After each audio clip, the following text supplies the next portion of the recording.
Well, hey everyone. Today in Web3 News, we have another case of censorship. Censorship is going to be one of the big drivers that push people to adopt Web3, in my opinion. So let's look at this story.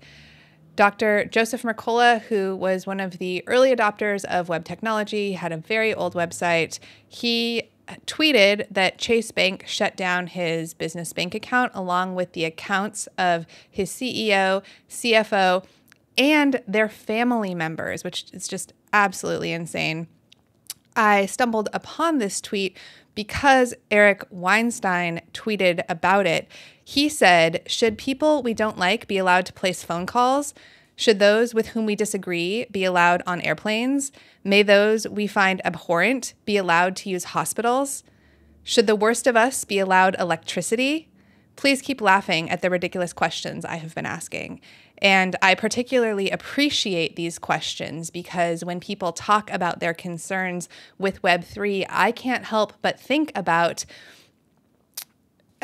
analogies to past technologies like the telephone, like electricity. Sometimes in the past, people were horrified at the implications of what these technologies would bring into our lives, and yet most of us would agree that the telephone has been more good than bad, that electricity has helped civilization more than it has hurt civilization. And that will also be the case for Web3, mostly because Web3 protects freedom of speech, because Web3 gives us a public space online that we don't currently have. Right now, we have a web of privately controlled spaces, and Web3 gives us that public space that we need. It does not mean that we have to listen to everybody's speech. It just means that we are all able to speak freely. And the reason that Mercola's bank account being shut down matters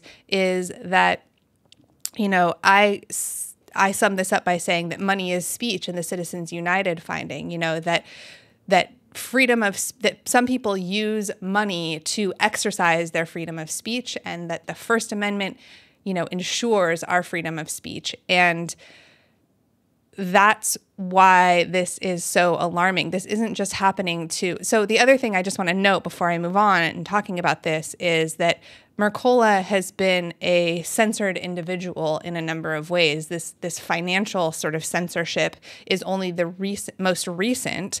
The Wayback Machine, the Internet Archive's Wayback Machine, has made the editorial choice to exclude Mercola's site from their preservation of the web, which I think is incredibly tragic, frankly, because contrarian points of view are important. They don't mean that I don't mean that they're right. I'm not taking a position on his information, but I think that a nonprofit with the mission to preserve our cultural memory should preserve both the good things and the bad things.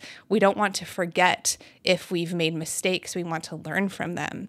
And so excluding somebody whose site has been incredibly influential to a lot of people and has been on the web since the very earliest days just doesn't make sense to me. But this financial censorship isn't just something that may affect people with fringe ideas. It also is affecting a major leader in the Web3 movement. Muneeb tweeted about 2 weeks ago about Bank of America closing his personal checking account. So it was Chase with Mercola, it's Bank of America for Muneeb.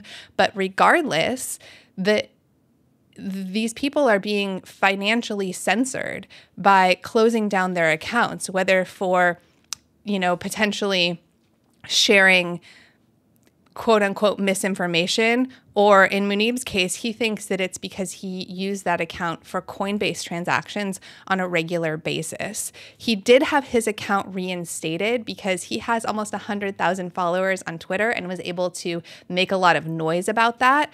But for somebody like me who has less than 1,000 followers, what would happen? Nothing. Nothing would happen. I would just be silenced. And that's a terrifying thought because most of my professional life these days lives online. And so if I were just completely erased, I would have no recourse the way that Munib did by, really elevating this to the point where Bank of America was unable to ignore it. Now, Mercola is kind of so widely disliked that I will be surprised if Chase reverses its ruling. They put out a statement. They did respond to the reporters' questions about this, and all that they said was that for privacy reasons, they can't discuss customer relationships, but that they, quote, don't close accounts because of political affiliations, and we didn't do so in this case. Then what is the reason? What is the reason? If they didn't like what they had to say, why did they close the account when it had been in good standing for, I want to say, yes, 18 years? What's the reason? Web3 technology and Web3 money, like Bitcoin, makes this kind of thing impossible. It allows us to opt in to participate in conversations, in communities, in financial transactions that we believe to be valuable, and it allows to opt out of them. What it doesn't allow is for some sort of third party, some sort of intermediary to get in between us and those exchanges, those ideas, that information. It doesn't allow anybody else to stop us from engaging in a marketplace of ideas, communication, and financial transactions. And that's what's so important and powerful about this technology and why it will win in this battle between Web 2 and censorship and Web 3 and open public spaces.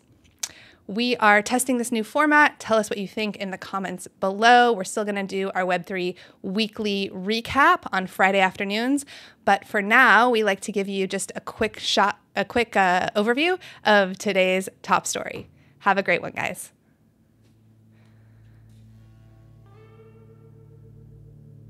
How'd I do?